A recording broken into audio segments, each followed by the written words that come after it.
Ahora vamos a seguir. Otro propósito de la imposición de manos es comisionar a los siervos de la iglesia, que a veces se llaman diáconos. Me pregunto cómo cambiarían algunas iglesias si se dieran cuenta de que en griego la palabra diácono quiere decir siervo. Quiero decir, en algunas iglesias, la junta de diáconos tiene mucha autoridad. ¿Cómo sería si se llamara la junta de siervos? Alguna terminología que usamos la usamos mal. Rudy y yo fuimos a Pakistán una vez y teníamos que pasar por inmigración y la aduana. El aduanero, que era pakistaní, me preguntó qué era yo. Era un país musulmán y pensé, tienes que tener bastante cuidado. Finalmente dije, soy ministro. Pensé que ese era un término bastante seguro, que la mayoría de las personas no entienden.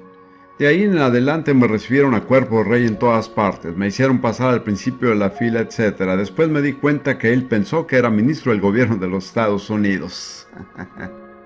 Estamos tan lejos del verdadero significado de la palabra ministro, que significa siervo.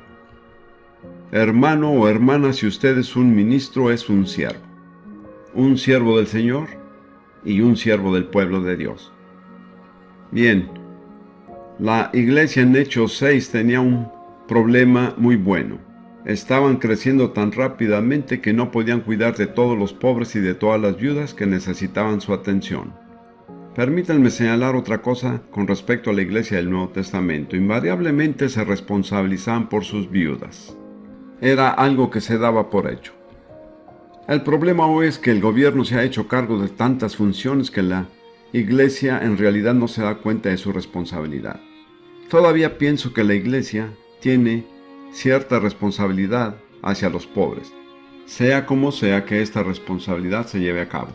Entonces, los creyentes vinieron a los apóstoles y dijeron, las cosas no están funcionando bien, nuestras viudas no están siendo atendidas. Así que los apóstoles dijeron, está bien, vamos a tomar ciertas medidas. Era una situación bastante grave.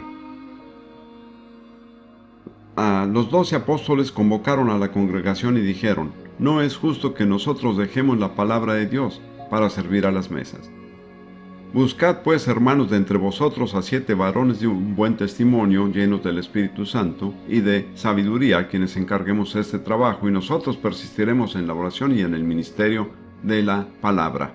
¿Cuál es el ministerio apostólico?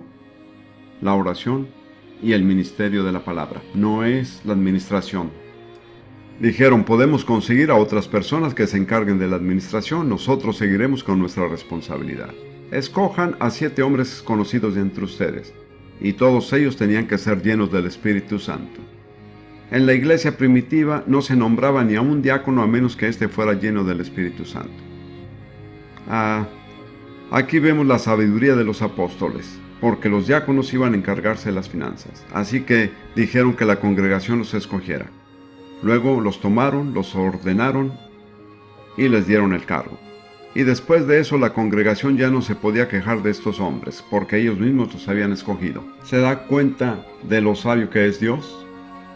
Dice que trajeron a estos hombres y los presentaron ante los apóstoles, quienes orando les impusieron las manos, los ordenaron. Podemos decir que eran diáconos, pero en realidad la palabra diácono no se usa allí, yo preferiría decir ayudantes. Los apóstoles dijeron, estamos tan ocupados que necesitamos ayudantes. El puesto de ayudante era sumamente importante. Es interesante ver lo que pasó con 2 de aquellos hombres. Esteban llegó a ser el primer mártir, y Felipe el evangelista reconocido por Dios. Así que, hermano o hermana, si usted empieza teniendo el puesto de un siervo, recuerde que puede ser un trampolín que lo lleve a otra cosa. De hecho, si no empieza como siervo, en realidad Dios nunca lo ascenderá, porque Dios solo asciende a las personas que empiezan desde abajo de la escalera.